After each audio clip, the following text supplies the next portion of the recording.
the appreciation of that, is a gift that must be cultivated and remembered. Wow. You said you were a platoon leader and a captain. Can you tell us the job duties behind those? Yes, read the FMFM 6-3 Marine Infantry Company, and you shall know all there is to know. In Vietnam, I was a platoon commander of a Marine rifle platoon. The rifle platoon consisted of three squads of riflemen plus a weapons squad. Squads would be anywhere from a dozen men, give or take a few, and they were armed with the M16. We had the M60 machine gun. We had the M79 grenade launcher. We were still toting around the 60 millimeter mortar, and there was a considerable amount of firepower in that. My job as a platoon commander was to be able to direct that and organize it in conflict, to be able to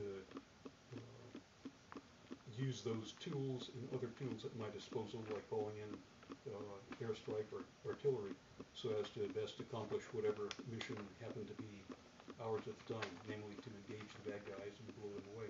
So it wasn't exactly one job. It was pretty much you're part of a team that does multiple duties, pretty much. Is that it? Is that correct?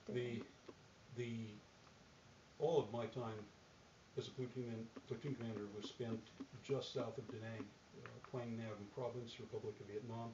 It's probably a 30 by 40 mile block of territory. Not a huge piece. The times we engaged in significant enemy forces was few and far between. Most of our engagements were a dozen of our guys bumped into 3 or 4 of their guys, and there'd be a flurry of hand grenades and firing in the middle of the night. Somebody triggered somebody's ambush, and it would flare up and dissipate in a matter of 30 seconds.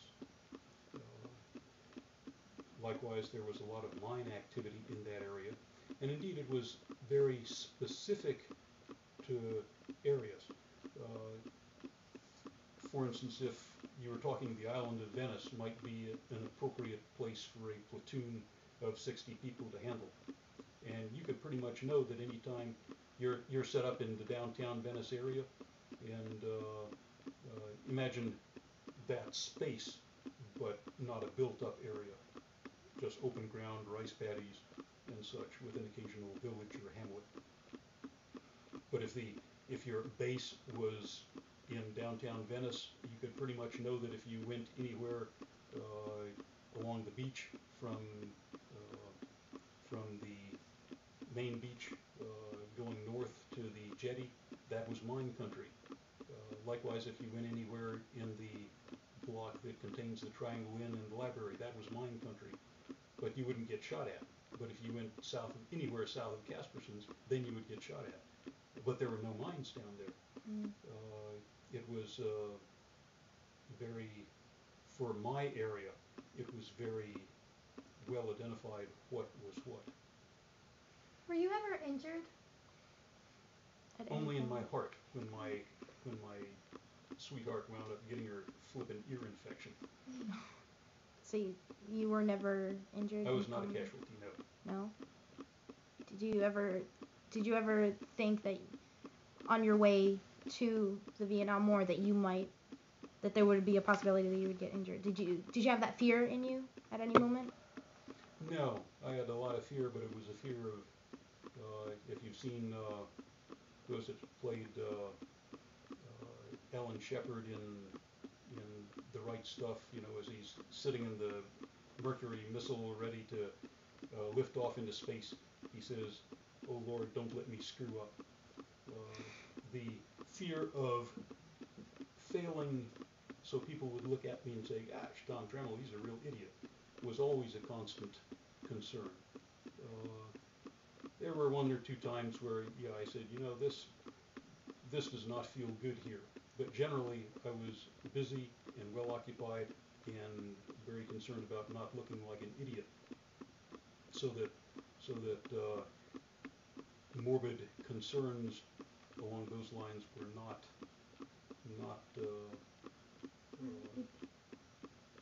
ever present, not particularly present. I did one morbid letter to my girlfriend once, but that was more to make her concerned for me than reflecting actual concerns that I had myself. So did you have any near-death experiences that you can recall?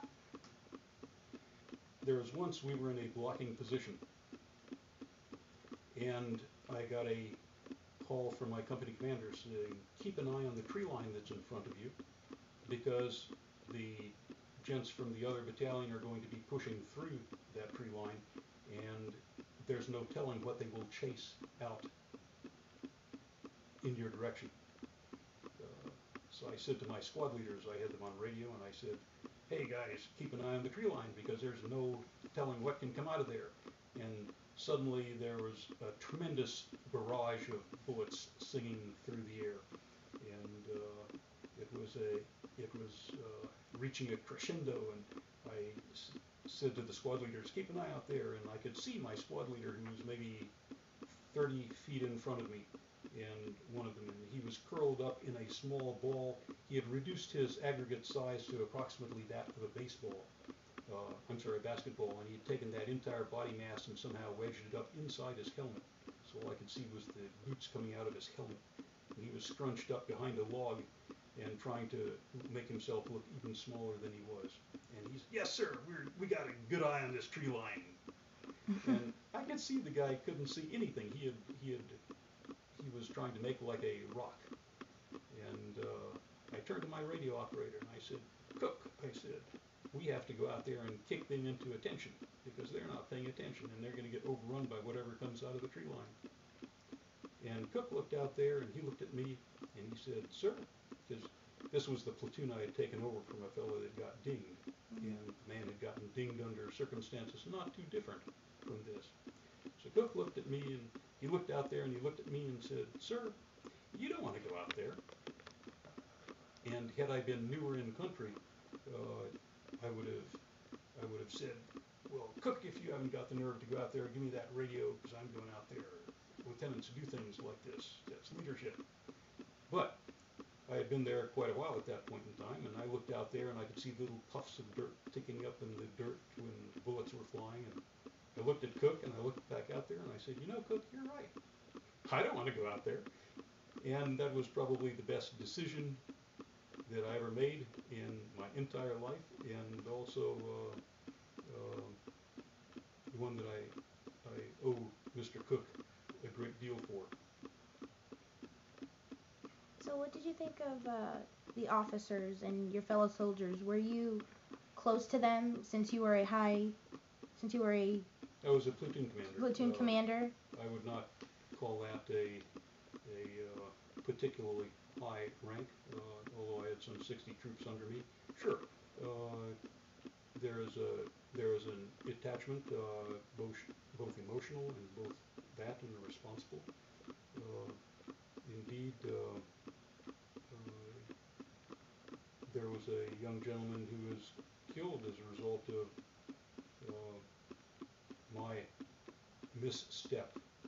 I had a squad leader that took a bullet through the face, like so, and he was choking. He had a lot of blood, of course, internally, so he couldn't breathe well. You know, you pretty much had to keep his head down, and he was not feeling too good. If you think you get a headache from studying too much, try taking a bullet through your face. And I turned to this young Marine and I said, get my squad leader out of here and get him back to the road, which was only 50 yards to our rear. And the man stood up. And we were in fairly good cover. It was the Vietnamese have graveyards where they build dirt up to mounds maybe 2 or 3 foot high, typically, sometime with concrete. But this was dirt, but it was lots of these dirt mounds around. So there was plenty of cover so long as you stayed within 2.5 feet of the ground. But we were under direct fire from a tree line not so very far away. And this man stood up. And I turned to say, get down. But he was dead before I could get the words out of my mouth. what prompted him to stand up like that.